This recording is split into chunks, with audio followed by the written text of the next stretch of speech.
Hi friends, ఈ customer Hyderabad నుంచి వచ్చాడు మన దగ్గరికి. అండ్ ఇక్కడ చూసుకుంటే ల్యాప్టాప్లో మల్టిపుల్ ప్రాబ్లమ్స్ ఉన్నాయంట. అండ్ ఫస్ట్ ఇది మేజర్ ప్రాబ్లం వచ్చేసరికి బాడీకి హింజ్కి అసలు సపోర్ట్ లేదు. దీనివల్ల క్లోజ్ చేసేటప్పుడు చాలా గ్యాప్ వస్తుంది.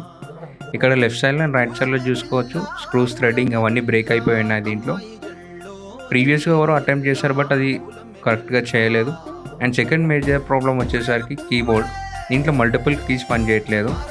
ఇందుకోసం వచ్చేసరికి మేము కొత్తది పామ్ రెస్ట్ రిప్లేస్ చేసాం with attached keyboard. And third వచ్చేసరికి హీటింగ్ ఇష్యూస్, బాగా హీట్ అవుతుందంట ల్యాప్టాప్. ఇందుకోసమని మేము ప్రాసెసర్ని బాగా క్లీన్ చేసి అండ్ కొత్త థర్మల్ పేస్ట్ని పెట్టేసాం. అండ్ ఎగ్జాస్ట్ ఫ్యాన్ని కూడా ప్రాపర్గా క్లీన్ చేసి ఇన్స్టాల్ చేసాం. అండ్ ఫైనల్గా 256GB NVMe SSDని ఇన్స్టాల్ చేసాం స్పీడ్ కోసం. అండ్ ఇక్కడ చూసుకోవచ్చు మొత్తం ప్రాపర్ ఇన్స్టాలేషన్ అయిపోయినాక ఓఎస్ అన్ని అప్డేట్ చేసాం. అండ్ ఇప్పుడు ప్రజెంట్ ఎలాంటి ప్రాబ్లం లేదు. మీకు ఇలాంటి ఇష్యూస్ ఏమైనా ఉంటే ప్లీజ్ డూ కాంటాక్ట్ us.